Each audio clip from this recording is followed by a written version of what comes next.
আজিৰ প্ৰথম কোৱেশ্যন কোনজন ৰজাৰ মৃত্যুৰ লগে লগে বৰ্মন বংশৰ ৰাজত্ব অন্ত পৰিছিল ইয়াতে চাৰিটা অপশ্যন দিয়া আছে ইয়াৰ শুদ্ধ এনসাৰটো হ'ল অপশ্যন সি ভাস্কৰ বৰ্মন হৈছে ইয়াৰ শুদ্ধ এনসাৰ আৰু বহুত ইম্পৰ্টেন্ট কোৱেশ্যন হয় মনত ৰাখিব পাৰিলে আপোনালোকে নোট কৰি ৰাখিব নেক্সট কোৱেশ্যন অশ্বমেধ যজ্ঞ অনুষ্ঠিত কৰা কামৰূপৰ প্ৰথম গৰাকী ৰজাজনৰ নাম কি আছিল ইয়াতে চাৰিটা অপশ্যন দিয়া আছে ইয়াৰ শুদ্ধ এনসাৰটো হ'ল অপশ্যন এ মহত্ত বৰ্মন হৈছে অশ্বমেধ যজ্ঞ অনুষ্ঠান কৰা কামৰূপৰ প্ৰথম গৰাকীৰ ৰজাজনৰ নাম নেক্সট কোৱেশ্যন অসমৰ একমাত্ৰ চিমেণ্ট কাৰখানাটো ক'ত অৱস্থিত বহুত সহজ কোৱেশ্যন হয় ইয়াৰ শুদ্ধ এনসাৰটো হ'ল অপশ্যন বি বোকাজান হৈছে চিমেণ্ট কাৰখানাৰ অৱস্থিত নেক্সট কোৱেশ্যন মৌৰ্য সাম্ৰাজ্যৰ প্ৰতিষ্ঠাপক কোন আছিল ইয়াৰ শুদ্ধ এনসাৰটো হ'ল option C Chandragupta Maurya next question 5 number question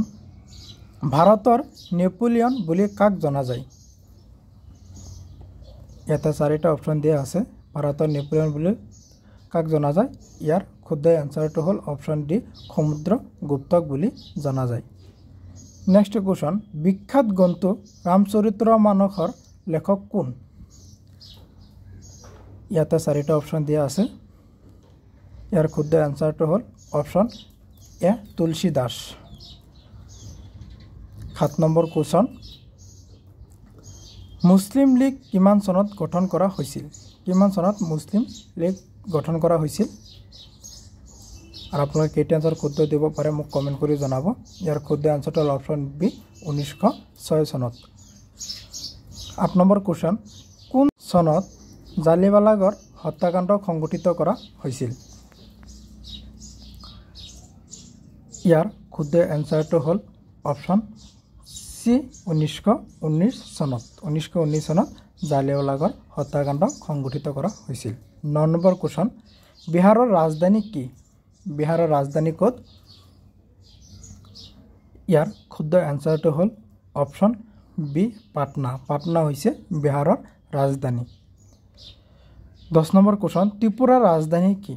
ত্ৰিপুৰাৰ ৰাজধানী ক'ত আছে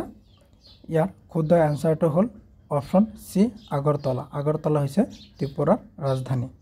নেক্সট কোৱেশ্যন 11 নম্বৰ কোৱেশ্যন দাদা সাহেব ফ্ৰাংকে বঁটা বিজয় প্ৰথমজন অসমীয়া কোন আছিল কি প্ৰথমজন অসমীয়া ইয়াৰ শুদ্ধ এনসাৰটো হ'ল অপশ্যন ডি ভূপেন হাজৰিকাই প্ৰথম বিজয় অসমীয়া বঁটা লাভ কৰিছিল 12 নম্বৰ কোৱেশ্যন প্ৰথম অসমীয়া কথাছবিৰ পৰিচালক কোন আছিল কি প্ৰথম অসমীয়া কথাছবিৰ পৰিচালক ইয়াৰ শুদ্ধ এনসাৰটো হ'ল অপশ্যন বি জ্যোতিপ্ৰসাদ আগৰৱালা আছিল 13 নম্বৰ কোৱেশ্যন জাতীয় কংগ্ৰেছৰ সভাপতি হোৱা প্ৰথম অসমীয়া কোন আছিল ইয়াৰ শুদ্ধ এনসাৰটো হ'ল অপশ্যন বি দেৱকান্ত বৰুৱা আছিল কি প্ৰথম অসমীয়াজন নেক্সট কোৱেশ্যন অসম সাহিত্য সভাৰ প্ৰথম মহিলা সভাপতি কোন আছিল ইয়াতে চাৰিটা অপশ্যন দিয়া আছে ইয়াৰ শুদ্ধ এনসাৰটো হ'ল অপশ্যন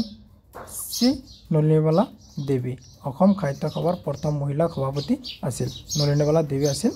মনত ৰাখিব বহুত ইম্পৰ্টেন্ট কোৱেশ্যন হয় নেক্সট কোৱেশ্যন 15 নম্বৰ কোৱেশ্যন মুছলমানে প্ৰথম অসম আক্ৰমণ কেতিয়া কৰিছিল মুছলমানসকলে কেতিয়া প্ৰথমতে অসম আক্ৰমণ কৰিছিল ইয়াৰ শুদ্ধ এনসাৰটো হ'ল অপশ্যন এ 2006 চনতে মুছলমানসকলকে প্ৰথম অসম আক্ৰমণ কৰিছিল 16 নম্বৰ কথা ৰাষ্ট্ৰীয় সন্মান লাভ কৰা প্ৰথম অসমীয়া ছবিখনৰ নাম কি ইয়াৰ শুদ্ধ এনসাৰটো হ'ল অপশ্যন সি পিয়লি ফুকন হৈছে প্ৰথম অসমীয়া ছবিখনৰ নাম 17 নম্বৰ কোৱেশ্চন অস্কাৰ পুৰস্কাৰৰ বাবে মনোনীত হোৱা প্ৰথম আৰু একমাত্ৰ অসমীয়া ছবি কোনখন আছিল সেই প্ৰথম অসমীয়া ছবি ইয়াৰ শুদ্ধ এনসাৰটো হ'ল অপশ্যন ডি ভিলেজ ৰকষ্টাৰ্ছ মনত ৰাখিব নেক্সট কোৱেশ্চন 18 নম্বৰ কোৱেশ্চন অসমৰ কোন ঠাইত তাৰকা গৃহ আছে অসমৰ কোনখন ঠাইত আছে তাৰকা গৃহ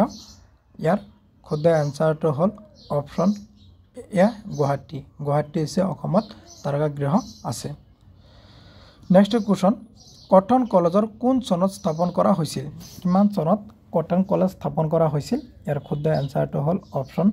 সি 1901 চনত কটন কলেজ স্থাপন কৰা হৈছিল 20 নম্বৰ কোৱেশ্চন বৰদলৈ ট্ৰফি কোনবিধ খেলৰ লগত জড়িত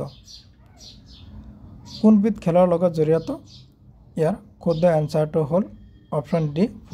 ফুটবলৰ খেলৰ লগত জড়িত মনত ৰাখিব বৰদলৈ ট্ৰফি ফুটবল খেলৰ লগত জড়িত বহুত ইম্পৰ্টেন্ট হয় নেক্সট কোৱেশ্চন 21 নম্বৰ কোৱেশ্চন বিশ্বকাপ ফুটবল প্ৰতিযোগিতা কেতিয়া আৰম্ভ হৈছিল কিমান চনত বিশ্বকাপ প্ৰতিযোগিতা আৰম্ভ কৰা হৈছিল ইয়াৰ শুদ্ধ এনসাৰটো হ'ল অপশ্যন এ 1930 চনত বিশ্বকাপ ফুটবল প্ৰতিযোগিতা আৰম্ভ কৰা হৈছিল 22 নম্বৰ কোৱেশ্চন এছিয়া গেমছত স্বৰ্ণ পদক পাওঁতা প্ৰথম অসমীয়াজন কোন আছিল সেই প্ৰথম অসমীয়াজন ইয়াতে চাৰিটা অপশ্যন দিয়া আছে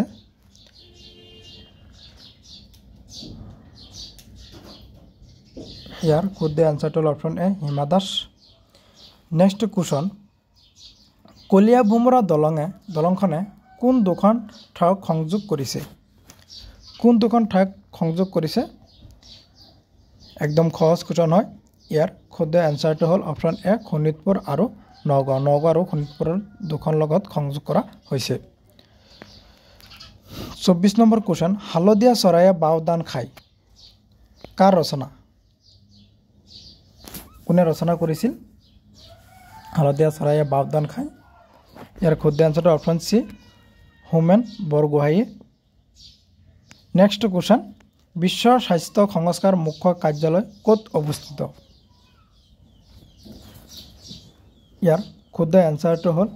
অপশ্যন এ জেনেভা হৈছে বিশ্ব স্বাস্থ্য সংস্থাৰ মুখ্য কাৰ্যালয় 26 নম্বৰ কোৱেশ্চন অসমৰ প্ৰাচীনতম শাসনগৰাকী কোন আছিল ইয়াৰ শুদ্ধ এনসাৰটো হ'ল অপশ্যন সি মহিৰং দানৱ আছিল অসমৰ প্ৰাচীনতম শাসনগৰাকী লোক নেক্সট কোৱেশ্চন খালস্তম্ভৰ বংশৰ প্ৰতিষ্ঠাপক কোন আছিল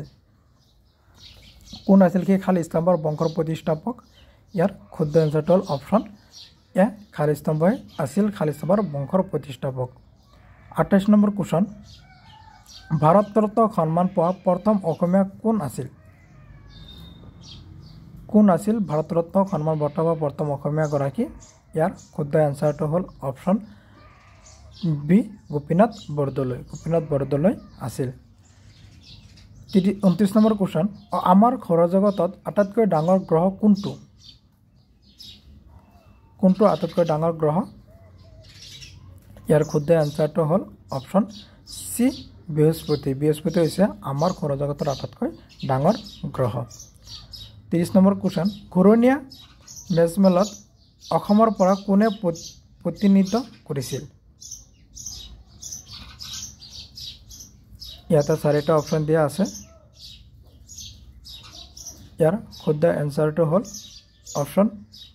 ডি চন্দ্ৰধৰ বৰুৱা আছিল ঘূৰণীয়া মেজমেলতত অসমৰ পৰা প্ৰতিনিধিত্ব কৰিছিল